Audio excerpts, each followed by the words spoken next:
Welcome to the Business and Leadership Channel. My name is Michelle Boulay, and I'm so honored to be a sponsor here at this amazing conference because it's my passion to help you connect to your own inner leader and let that transform the businesses and relationships you create. I'm a life coach and healer and an internationally recognized award-winning dance artist. And dancing taught me to listen to my own inner voice and let that guide me to my success. A very common thing that happens for business owners, creatives, and leaders is that you're so close to your next goal or breakthrough and then you stop. Doubt kicks in, worry, procrastination, fear, overwhelm, which kill growth in your business and creative process. So I'm giving a talk here on Saturday, October 24th, where you'll learn tools so that you can show up with clarity and belief in yourself and your ideas, consistency to keep showing up, and the embodied and intellectual understanding to move you gracefully through the challenges you'll meet as you grow, as you go for your goals. If you can't make it live, pick up your phone now, go to Instagram or Facebook, find me, follow me, and DM me the word success, and I'll send you the free resource I'll be sharing at my presentation. It's also in the show notes. However, I do recommend you attend live here or at my main stage presentation to get the full scope of what I'll be sharing to help you realize your creative dreams. And now, please enjoy this next presentation.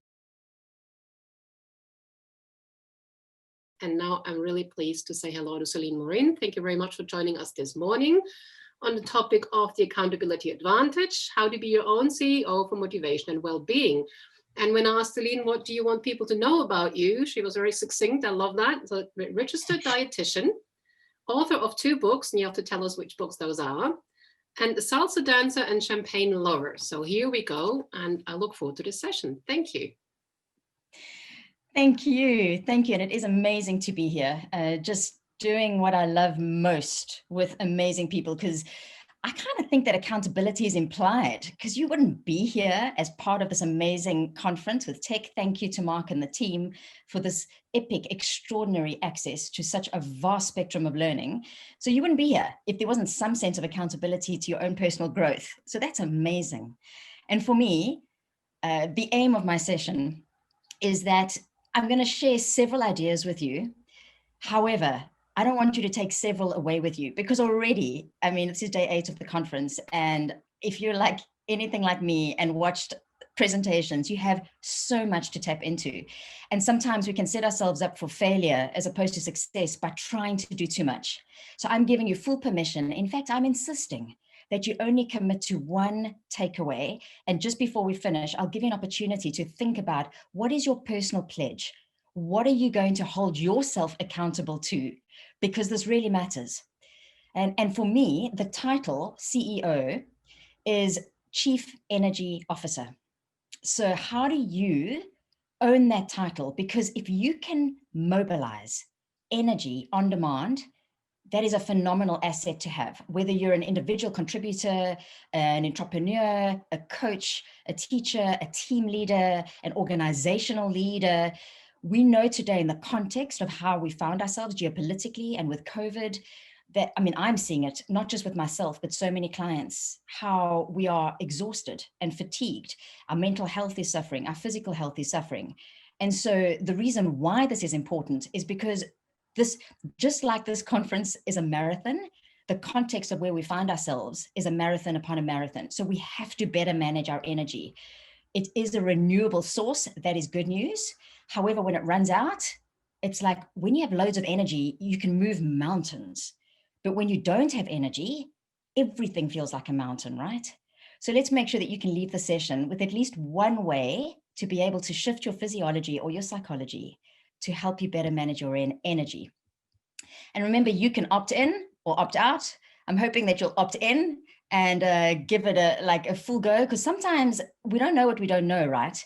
And there's different levels of learning. So you can just listen to what I have to say. Hopefully you'll listen and maybe take some notes. Even better, hopefully you'll actually try some things. I'm going to suggest a few practical exercises as we go along. And of course, you need to embody this. And then it becomes part of your soma. And when you develop habits that are unconscious competence, then you're closer towards potentially achieving the goals that you'd like to. So if you have any questions, please post them. There will be 2 parts in the next 45 minutes or so where we will pause to take a look at them. And I will share my contact details at the end, as well as a way for you to be able to reach me should you feel that your interest was sparked. So I've briefly discussed why this topic is so important. The how I'd like us to approach accountability and well-being and managing energy is through a lens of my 3 core values. So my core values are aliveness, love, and ease. And from there, I got the inspiration to use these 3 pillars or mirrors of how I approach well-being. And that is through curiosity, connection, and connection starts with yourself first, and then obviously connecting with others and then greater community, like we are here as part of tech. And then celebration. So you'll find out in a moment why celebration is so important for me. And the science is now backing up that it is incredibly important in terms of positive psychology and helping us stay at our best, physically, mentally, emotionally. So let's start with curiosity. Because if we think of curiosity, it starts in the mind or the head. Connection is all about the heart. And then celebration for me is about the hara or the body, because it's something that you do and feel and experience through your body. So we're going to take a look at head, heart, and gut, or the Japanese word for core. I like hara because then you've got 3 H's, H, H, H. And, the perfectionist in me just likes that. So curiosity is about staying open to novel things, asking questions, keeping a growth mindset. Why it helps in terms of managing our energy and well-being is because when we stay curious, we don't get to dead ends. We also don't accept the status quo and get caught into a comfort zone. And how curiosity has helped me manage my mental well-being through lockdown is 2 ways, is using conscious questions. So for instance, asking the question, how is it entirely possible that this is actually a good thing? So no matter what's happening, is to just phrase it in terms of how is it possible that this is a good thing? And then to also think about whenever something happens that may cause a bit of contrast or trigger some form of stress or discomfort in you, is to say, how interesting, how interesting. And then it just, I've found, I don't always get this right, hey? I mean, I teach what I most need to learn, but the times I do, and this happened just yesterday for various reasons, because my Wi-Fi went down yet again, and then a bunch of things happened consecutively as they seem to. And I just stopped and I said, how interesting. And I actually managed to laugh about a very stressful situation because I had an important live delivery. And it all worked out. And so instead of getting pulled into that fight, flight, freeze response, I was able to hold more of an expansion. Curiosity is also important if we want to connect with others. And when it comes to lifestyle and well-being, and certainly food, because I'm a foodie. I mean, my accent is South African, but in a moment you'll find out where my heritage comes from, because that's part of my story. So I'm curious about what your story is. However, today we're not sitting together socially distanced having a cup of tea or coffee. So I'm going to tell you a bit about my story, and then I'm going to give you an opportunity to think and ink about yours. Why this is important is because we arrive today with behaviors and habits that are deeply embedded in values and beliefs and upbringing and unconscious habits that we put into place. And honoring our past and reflecting how they could be impacting our decisions in terms of energy, well-being, and motivation in our present can help us to change and shift them for the future. So a little bit about me. That picture is a picture of the Champagne region in France. My parents met around about 1964 in that region. They got married in 1968. They saved enough money, and in 1969, they went on honeymoon. And they decided to go from France all the way by boat down to South Africa, and the plan was to go across to Australia. My father wanted to experience sunshine. However, they never left South Africa, and they're still there, 52 years later, still married. And so that's why I was born and brought up in South Africa with French impact and heritage influence. I now live in the UK, just outside of London. I saw there's some people joining us from Berkshire. I'm in Surrey, some people from London, welcome. And yeah, so a little touch points. I spent my life traveling between South Africa and France. That was me on just before my first birthday, traveling to France. That's me and my brother, where my grandfather used to push us in wheelbarrows up and down their lawn. And the whole of the Champagne territory has got this beautiful white soil, which is part of the terroir that gives Champagne its attributes. I rather like Champagne and find it hard to turn down a glass of bubbly. In fact, one of my well-being leadership workshops is around the champagne making process as a metaphor for well-being, in terms of effervescence and sparkle. But I digress. There's a picture of me collecting snails for lunch. Of course, we weren't going to eat my snails for lunch, but we certainly did eat snails, being French, escargot. And some of you may have eaten snails. Some of you may be like, no, that's not for me. But I bet that you're eating a bunch of things that I didn't grow up with. I mean, when I came to the UK for the first time, it actually took a few visits for me to know that Yorkshire pudding was not an actual sweet dessert. And so I just remember these long meals for hours, and the way the French eat, little courses, and always having a bit of cheese and bread or crackers, always a little bit of wine. Those were things that were completely normal for me, but not at all normal for my friends that were South African and potentially Afrikaans or from a different culture. There's my father on his 40th birthday. And you might notice how my parents used to serve champagne. There's a stack of glasses, and they would pour the champagne into the top glass, and it would then overflow into the bottom, others. And the glasses were stacked on a tray. So any of the champagne that might have leaked over, my mom would then pour into her glass. So there was no wastage. But I love that analogy of the tower of glasses, because if you're at the top of the tower, so as a leader, a community leader, business leader, are you full enough, not only effervescent and bubbly in yourself, but so much so that you can potentially fill others? Or do you need to take from others? So just a question perhaps to reflect on. It's a picture of my father. My father worked very hard. He was, in fact, quite absent while I was growing up. I remember my fondest memories are of holidays. And now, since my father's retired, we have a much closer relationship, because he used to work from 6 to 6 every day. And I remember in his spare time, and my mom was the same, they never sat still. They were constantly busy, which is beautiful because it gave me my work ethic. I'm a hard worker, and I sometimes work too much, and I struggle to be. And so understanding embodiment has helped me around mindfulness and having value through not just getting gold stars, which is what I thought I needed to do. Was the harder I worked, the more I'd get recognition and praise, but actually that I was enough by just being me. So that's a little bit about my story. I'd like to give you an opportunity to think and ink for yourself. So how would you answer this question? How did your upbringing impact your current lifestyle choices?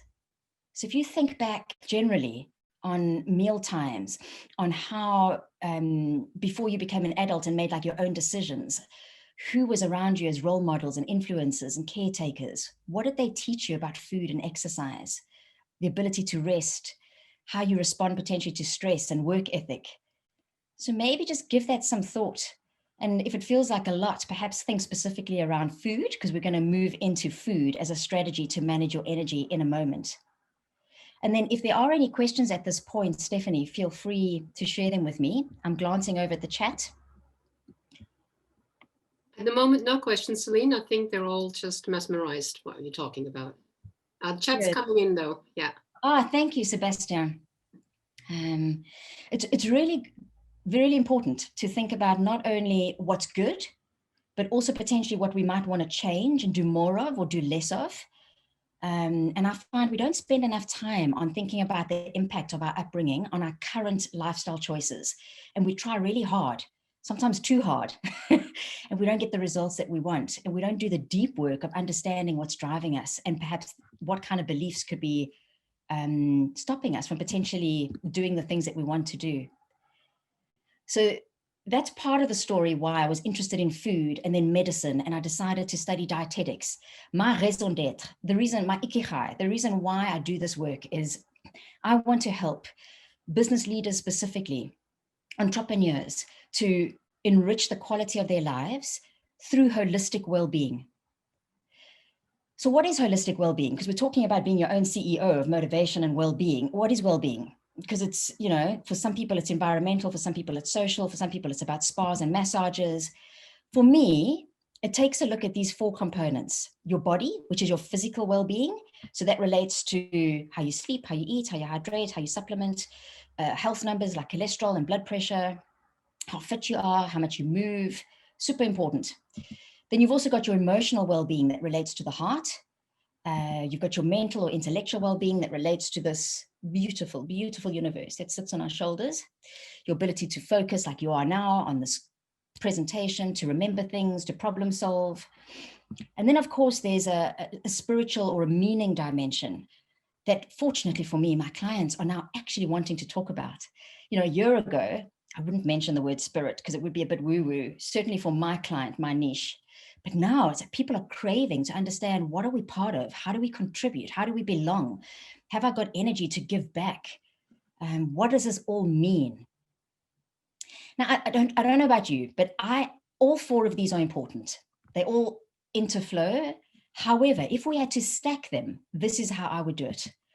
I'd put your physical well-being at the base of the pyramid, because when your physiology is not right, you cannot support a good psychology.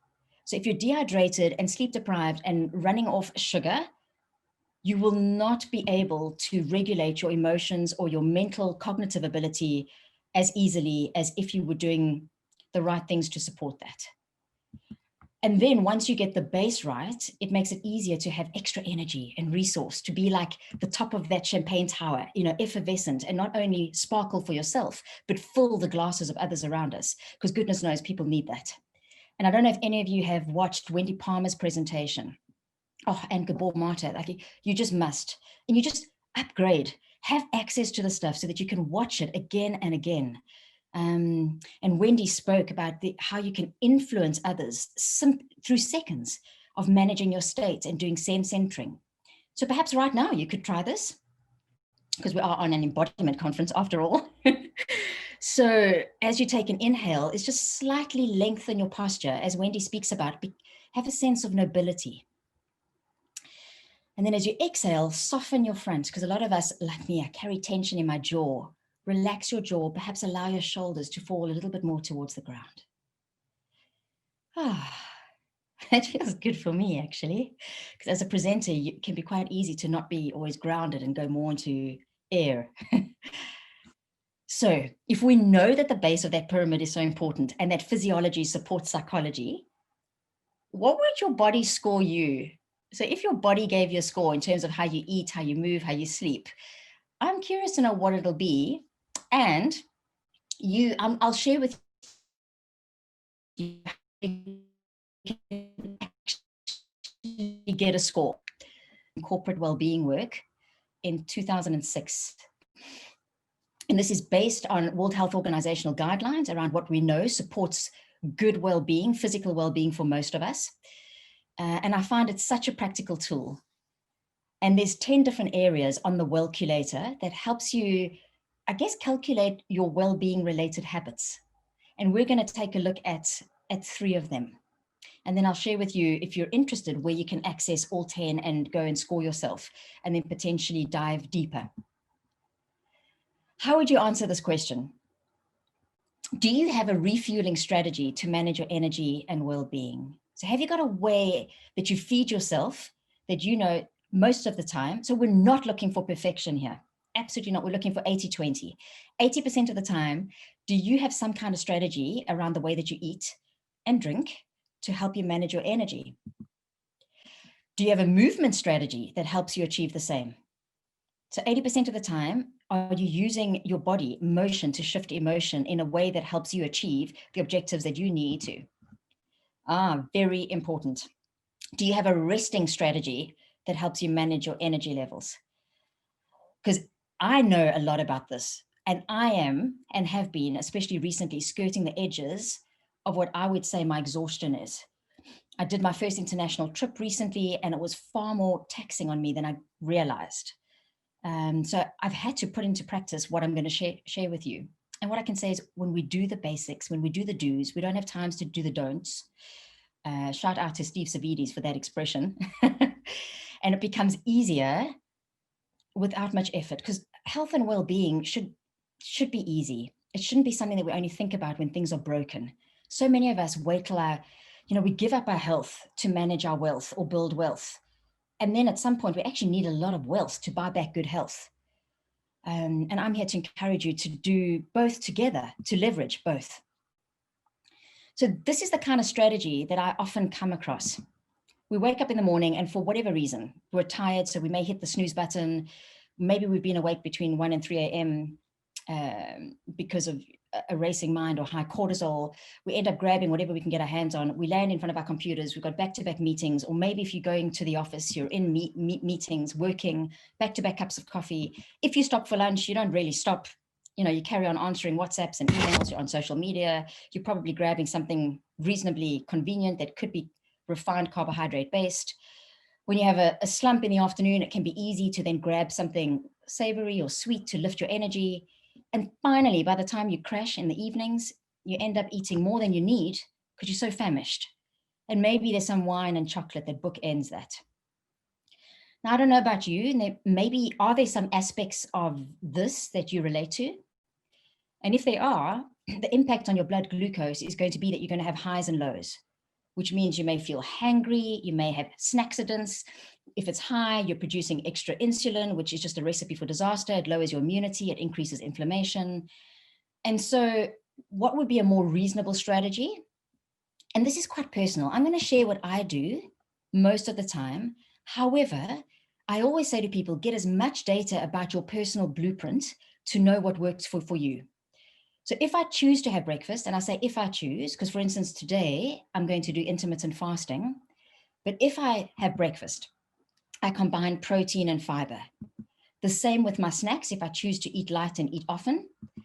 And then stopping for lunch, I try and channel my inner Frenchie. The French would never, c'est horreur, to eat and be on your phone, or to eat and be distracted and work, and to not have lunch, never. So to actually stop. And can I also bring your attention to how different the colors are so far? So the previous slide was quite beige, and here you can notice quite a bit more color. And then in the afternoon, it is natural to get tired, to reflect on, have I had enough to drink? Am I hydrated enough? Because if you're not hydrated enough, you could feel tired, your mouth could be dry, that could be a trigger for false hunger. You could also have a headache, like I get this very specific type of headache. A good formula that I use as a guideline for water is 1 glass, and a glass is 250 mils, 1 glass per 10 kilograms that you weigh. And if you're drinking herbal tea, that also counts as part of that formula, 1 glass per 10 kilograms that you weigh. As long as it's caffeine-free and sugar-free, it will be hydrating. And really important, and thank you, Mark, for saying the statement, because I've now stolen it with pride. Nature is a food group. If you aren't spending enough time getting sunlight, feeling the ground, relaxing, forest bathing, we know there's so much science to support why we should be spending time in nature. You could have a hunger in you that you may then turn to unhealthy food choices to feed. So are you spending enough time in nature? We know that when you don't get enough time with sunshine, for instance, you can develop seasonal affective disorder, SAD.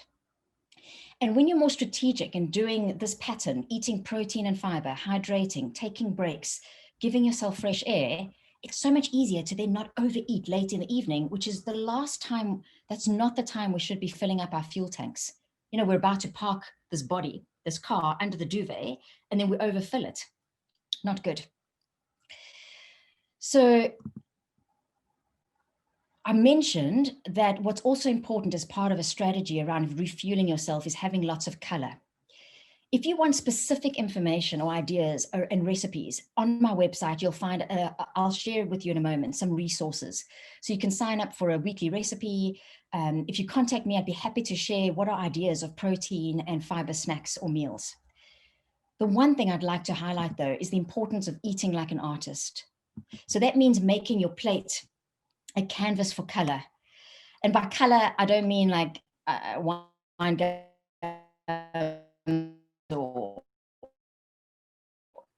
or M&Ms, fruits. And if you think of your day yesterday, and I asked you to reflect on or to write down everything that you ate that was colorful, like how many colors did you expose yourself to, and how many portions? A portion or a serving is a tennis ball size, like my fist. And we should try and aim for as close to, well, more than 5, as I personally try and aim for 8 to 10, because a lot of the research on the longevity hotspots, the blue zones, indicates that eating more of these plant-based colorful foods could prolong life. And I would like quality of life in my quantity of years. I have this dream to celebrate my 100th birthday without Alzheimer's or diabetes and feeling good. And these foods can help you do that. So the other advantage of eating these foods is not just their impact on our genetics and the micronutrients that they give us. It's also that they help our guts. And I always share this personal story of my mom because it's so touching. And it reminds us how when we look after our gut, the microbiome in our gut, we can support our entire system. So if there's one organ you want to be held accountable to, it's the universe of bacteria that live inside you, that without them, you would not be able to breathe and watch and be part of tech. So my mom had issues with her gut. She was quite constipated. And after arriving in South Africa, she developed a serious skin condition, possibly due to stress. And every time her skin would flare up, she would take a corticosteroid treatment. Fast forward a few decades, she went through a particularly stressful time. Her skin flared up the worst I've ever seen it. It came up her neck, it was on her face and in her scalp. You can imagine the pain that she was feeling because of that inflammation, and never mind the emotional issues around not feeling attractive. And there's no way she could take more of the medication. So she went to a new doctor, a functional practitioner, somebody who asked her about her stress, about her lifestyle, about her diet. And they picked up a few things. And so what my mom did was she did try to, I can't say meditate, but she did try to sit still more. So relax a bit of the stress and the need to constantly be busy. She took a probiotic, so a concentrated form of putting back some of the good bacteria in her gut. And she focused on eating loads of color at every meal. Within 4 months, I took this photograph. Ta-da! You can see the improvement. And this was 5 years ago. And during lockdown, and my mom's birthday was in June. And yeah, it was quite emotional because I phoned her in the morning to wish her happy birthday. And I had arranged a bunch of flowers to be delivered. And during our 15-minute chat, the flowers arrived. How cool is that? I mean, I just burst out into tears. But there we go. So there's a photograph of my friend who delivered the flowers, unbeknowingly knowing that I was on the phone. There's my face. And there's my mom with her beautiful face, still managing. Her constipation has gone away. Her skin is much more controlled. And can you notice what she's eating? A croissant. Now, she can do that because of the 80-20 principle. Because she's supporting her gut with good probiotics and lots of color, she's able to tolerate potentially foods that past would have triggered her or ailments you might be experiencing. But what I know from the privilege of doing this work and the hundreds of people that share stories with me is when you rectify potential, what we call gut dysbiosis, when you rectify your gut and you help support your digestion, most of your immunity resides in your gut. Not only that, but I mean, your gut's called your second brain. I've got a whole masterclass on guts that speaks about how it directly connects to the brain, our emotional well-being, our mental well-being. There's much more messages going from the gut up to the brain than coming down. And this generally, for most of us, eating more colorful foods can help enormously. So it's so true. You know, there's no better preparation for life than a love of insert what you would love, I guess. Mine might be champagne, actually, in place of poetry, and a good digestion. So we've covered a few points on the Wellculator. What I'd like to take a look at is the importance of rest. Because, I mean, Mark has spoken about this so much around self-care. It is our responsibility. We have an accountability to ourselves to rest and restore. We cannot support high performance in a linear fashion. We have to oscillate. These are basic principles of not just human performance, but in nature, we can see that. We can see the cycles of life. This idea of, you know, bursting forward and increasing and then descending and resting. The seasons are a perfect example. And are you getting enough rest? Are you waking up rested and well? And if you use the concepts of spring, summer, autumn, winter, and you overlap the concept of the seasons onto a 24-hour day, when you wake up in the morning, like this morning, as you open your eyes and you become conscious, It's a beautiful hypnagogic state where you can tap into dream state. Your mind, your subconscious and your conscious are quite unveiled. So you're highly influenceable. It's a great time to do meditation, set intentions, to gently come into the body, to do visualization, journaling potentially. And then the moment you allow the outside world in the form of media, social media, work, WhatsApps, messages, is when summer starts. So how long was your spring this morning? Maybe pop that into the chat. Was it 5 minutes? Was it 1 hour? Very important, because how we start our day can impact how we end our day. So if you're wanting more rest and sleep, and if you struggle to fall asleep, think about how you start your day. Today might have been different because I see Ash just said 10 minutes, but you were probably getting up and wanting to join tech. So welcome. And then really important, I know now with remote working that at the end of the day, that line of where we end work and start our resting can potentially be completely blurred. But you absolutely have to have an autumn if you want to be able to, when you put your head on the pillow, that's the winter, the hibernation, fall asleep. And one of the things that stops us from having this winter and this potential slowdown is the fact that we're so attached to our devices and phones. So an interesting exercise, if you've got your phone close by, which I assume that you do, is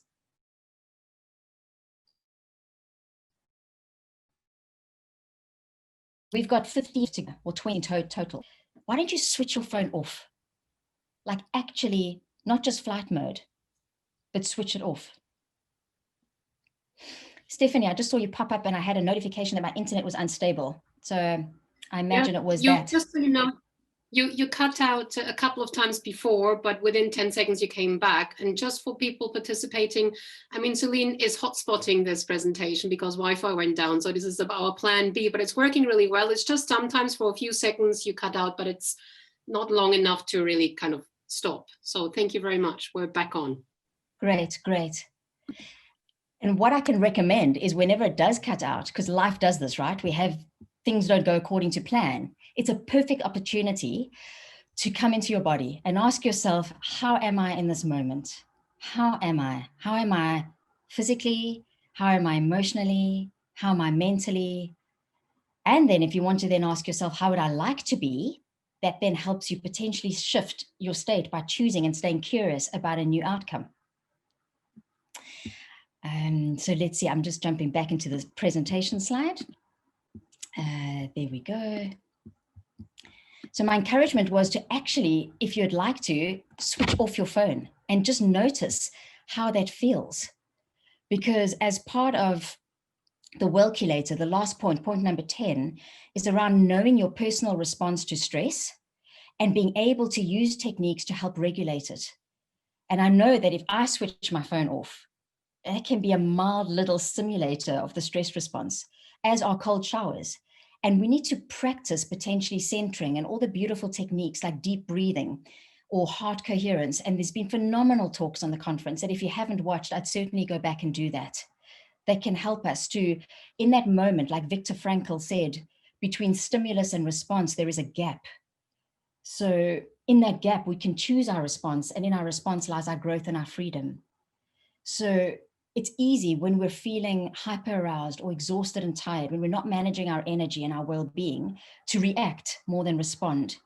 And by practicing these kind of techniques, not only do they help us, give us permission to rest, and that's part of self-care, and helping us practice for the big rest or the big event of sleep at the end of the day, but they also help to potentially down-regulate the stress response and any hyper-arousal that you may be feeling.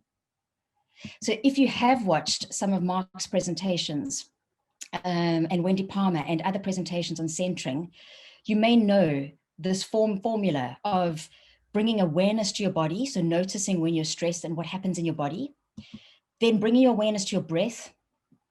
By simply bringing your awareness to your breath, you may notice that you're potentially breathing quite fast. I try and breathe 6 to 8 breath cycles a minute. So that's based on research by HeartMath. It's quite hard to feel panicked or anxious if you're breathing slowly and deeply.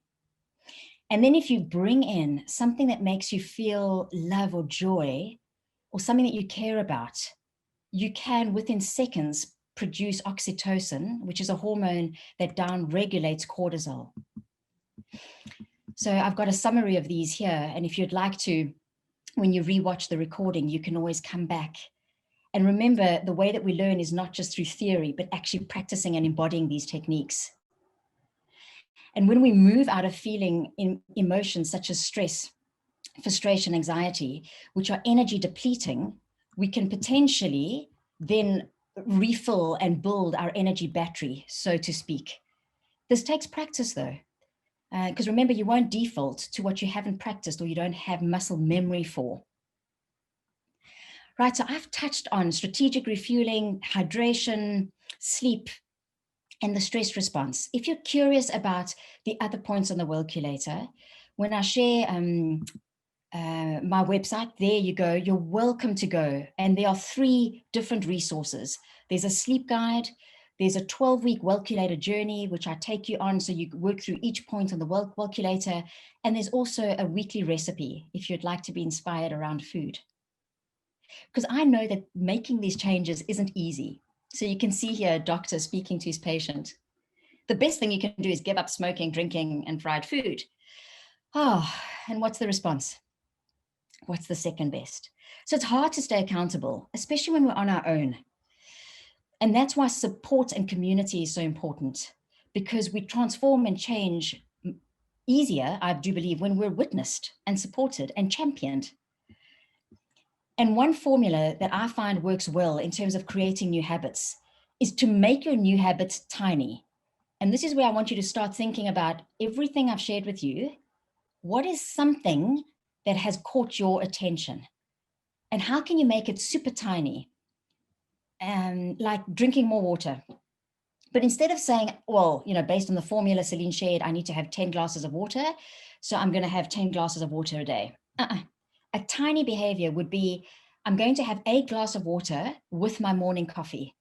Or when I brush my teeth, I'll have a glass of water. So there's another trick.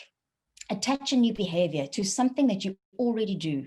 And we do dozens of things before even 10 a.m. on automatic pilot. So finding some kind of anchor or prompt. And then to celebrate in the moment when you catch yourself doing it. And by that, I don't mean, have a slice of cake. It's about a 2-second reflection to yourself. Wow, I've had the glass of water. What happens is you produce dopamine, it makes you feel good, you get positive affirmation. And then another part of the C aspect is being part of a community where you can share your wins and maybe share your challenges too.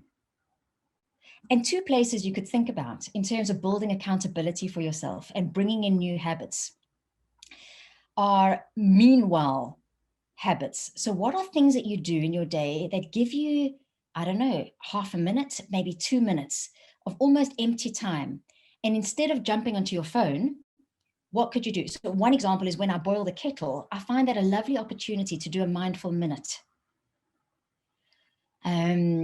When you're waiting for the shower, potentially to warm up, could that be a time where, let's say, you do a couple of squats because you're wanting to maybe firm up?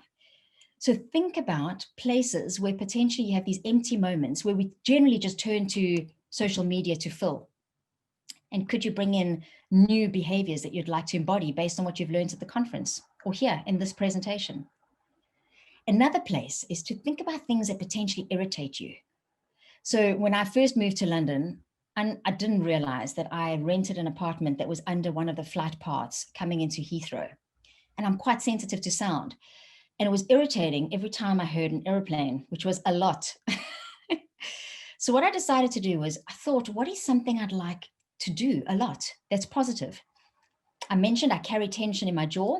So I thought, well, every time I consciously hear an airplane, I'm going to drop my tongue to the bottom of my mouth and relax my jaw. It completely shifted. That irritation became a pull. I actually miss it now because I've left London and there's no airplanes ahead. I prefer not to have the airplanes, but I haven't re-anchored that relaxing my jaw to something new. Well, also because I find now it's more embodied and I'm a lot more relaxed. And then catch yourself doing these things. Celebration is like habit fertilizer because we change most when we feel good, not bad. So give yourself a thumbs up, smile inwardly. You could literally do a motion like that. You could use your imagination. Like at the moment, I've got a habit that I'm trying to instill. And when I catch myself doing it, I imagine confetti being blown over me. The confetti has been blown by a little baby trumpeting elephant. I know that might sound weird, but elephants are like my spiritual totem, and it makes me feel amazing. And I can feel that the habit is getting embedded more. I'm sure it's because of the dopamine and because my brain is like, wow, she's enjoying this. And then eventually I won't need to do it. Although I quite like the idea of a baby elephant trumpeting and throwing confetti over me. So what about you? As we come up to the finish line, I'd like you to think in ink. And because there's something powerful about a public declaration, if you're comfortable to do so, pop into the chat. What tiny habit are you going to start or do differently based on what we've shared and discussed this morning? And what's going to be your prompt or your anchor? Like, how are you going to make sure that you do that? Because you've got a full day ahead of you, depending on what time of day you're listening to this, and it can be easy to forget. And think to yourself, how are you going to celebrate? Are you going to give yourself a thumbs up? Are you going to jump up in the air? I mean, when I started doing cold showers, it was so difficult that I literally started going, yes, Celine. And it helped me because I find them so much easier now. So give yourself a moment and pop into the chat if you're happy to share. What is one thing, not three, just one thing that you're going to potentially do differently? Thank you, Stephanie, for sharing that you like the idea of using an irritant, potentially, something frustrating, as a way to create a pull. Yeah, it is a way to go into your nobility. That's a lovely link to Wendy Palmer's term.